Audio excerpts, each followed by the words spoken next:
বেসরকারি হোমে যুবতীকে শারীরিক নিগ্রহ, গ্রেপ্তার কর্ণধার সহ 4 জন। উত্তরপাড়া থানার নবগ্রামে একটি বেসরকারি হোমে এক যুবতীকে শারীরিক নিগ্রহের অভিযোগ। এই ঘটনায় ইতিমধ্যেই গ্রেপ্তার হয়েছে 4 জন। একজনকে 3 দিনের পুলিশি হেফাজতে পাঠিয়েছে শ্রীরামপুর আদালত। বাকিদের 14 দিনের জেল হেফাজতে নির্দেশ দেওয়া হয়েছে। পুলিশ সূত্রে জানা গিয়েছে, গত বৃহস্পতিবার শ্রীরামপুর মহিলা থানায় অভিযোগ দায়ের করেন 26 বছরের ওই যুবতী। পুলিশ শুক্রবারই 4 জনকে গ্রেপ্তার করে। ধৃতদের মধ্যে রয়েছে ওই বেসরকারি হোমের কর্ণধার, সেক্রেটারি ও 2 কর্মী। জানা গিয়েছে, ওই হোমের সেক্রেটারি অজয় চট্টোপাধ্যায় নবগ্রাম পঞ্চায়েতের প্রাক্তন তৃণমূল সদস্য। নবগ্রাম অঞ্চল তৃণমূল সভাপতি অপূর্ব মজুমদার বলেন, আবাসিক ওই যুবতী খুবই মেধাবী, সরকারি চাকরির জন্য প্রস্তুতি নিচ্ছেন। ওই হোমের বিরুদ্ধে একাধিক অভিযোগ নিয়ে একবার আমাদের দলীয় কার্যালয়ে আসেন। আমরা বলেছিলাম পুলিশে অভিযোগ জানাতে।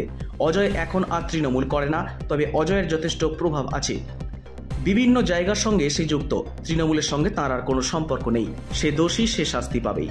এই ঘটনায় তৃণমূলকে সরাসরি আক্রমণ করছেন সিপিএম নেতা আশিস দে। তিনি বলেন, তৃণমূল এখন দায় ছাড়ার চেষ্টা করছে। অজয় তৃণমূলের সক্রিয় কর্মী। এবারের নবগ্রাম কোঅপারেটিভ ব্যাংকের ভোটেও তৃণমূলের হয়ে ভোটে দাঁড়িয়েছিলেন। সে এখন ব্যাংকের সদস্য।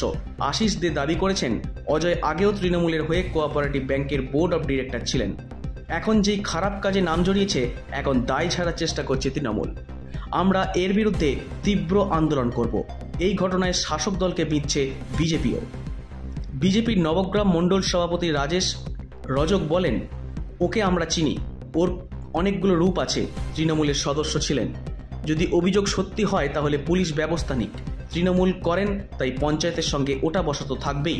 যদিও হোমের কর্মীদের একাংশ জানান, হোমের কর্ণধার ভালো লোক, তারা দীর্ঘদিন ধরেই অজয়কে চেনেন এবং কখনো খারাপ কিছু চোখে পড়েনি। প্রসঙ্গত, শুক্রবারই উত্তরপাড়ার একটি বেসরকারি নেশামুক্তি কেন্দ্রের কর্ণধারকে শিলনোড়া দিয়ে থেঁতলে খুন করে পালিয়ে যায় 2 আবাসিক। কয়েক মাস আগে অন্য একটি নেশামুক্তি কেন্দ্রে এক আবাসিকের অস্বাভাবিক মৃত্যু হয়। উত্তরপাড়ার বেসরকারি হোম এবং নেশামুক্তি কেন্দ্রগুলোর বিরুদ্ধে অভিযোগ উঠেছে বারবার। এমন এত বছর ধরে ওনার সাথে কাজ করি, আজ পর্যন্ত ওনার নামে খারাপ কিছু বলতে আমরা কেউ কিছু পাই। উনি খুব ভালো লোক। কিন্তু যেমন মিশ্র প্রতিক্রিয়া পাওয়া যাচ্ছে। নবগ্রামে কিছু মানুষ বলছেন খুবই ভালো, আবার কিছু মানুষ বলছে এরকম অভিযোগ নাকি আগেও এসছে।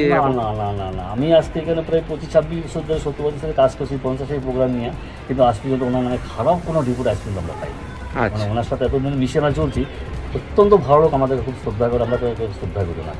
অনেকেই এক সময় তৃণমূল ছিল, পরবর্তী সময় দেখা যায় আর তৃণমূল দলটা করে না। উনিও তাই এক সময় ছিল সদস্য, কিন্তু এখন আর তাকে তৃণমূলের সঙ্গে দেখা যায়নি, উনি তৃণমূল করতো না। এইটুকু জানি, সত্যভারতীর তিনি অল ইন অল ছিলেন। সত্যভারতী স্কুলটা বা সত্যভারতী যে ইনস্টিটিউট আছে সেটা উনি দেখাশুনো করতেন, কিন্তু ভিতরের কি ব্যাপার সেটা আমি বলতে পারবো। নবগ্রাম সোসাইটির আমি শুনেছি এক সময় সেক্রেটারি ছিলেন, এখন সেক্রেটারি না, কিন্তু বকলমে উনিই চালান, সোসাইটিটা উনিই চালান। যার ব্যাপারে আপনি বলছেন ওনাকে আমরাও চিনি, কিন্তু উনি নবগ্রামে গুণী ব্যক্তি হিসাবেই আমরা চিনি। আরও অনেকগুলো রূপ আছে, সেই রূপটা আমার মনে হয় এখানকার পঞ্চায়েত প্রধানের থেকেই জিজ্ঞেস করলে ভালো হয়।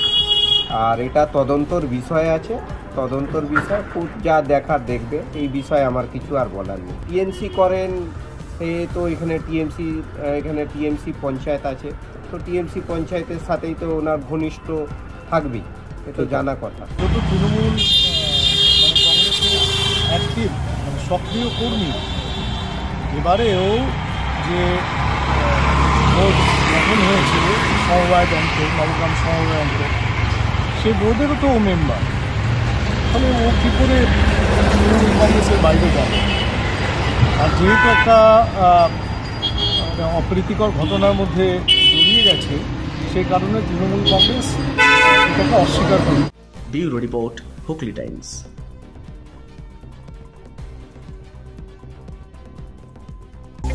Ganapati Gold Palace. পুজোতে ধানতেরাসের সোনা কেনার কথা ভাবছেন? তাহলে অবশ্যই আসুন ধানতেরাস ধানবর্ষা। একমাত্র গণপতি গোল্ড প্যালেসে মজুরি মাত্র 6%।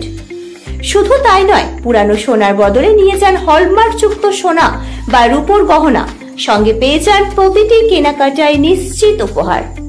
গণপতি ছাড়া ধনতেরাস অসম্পূর্ণ, তাই চিন্তা না করে আজই চলে আসুন গণপতি গোল্ড প্যালেসে। আমাদের ঠিকানা মদন মোহনতলা, ধনিয়াখালী, হুগলি। মোবাইল 8167032474।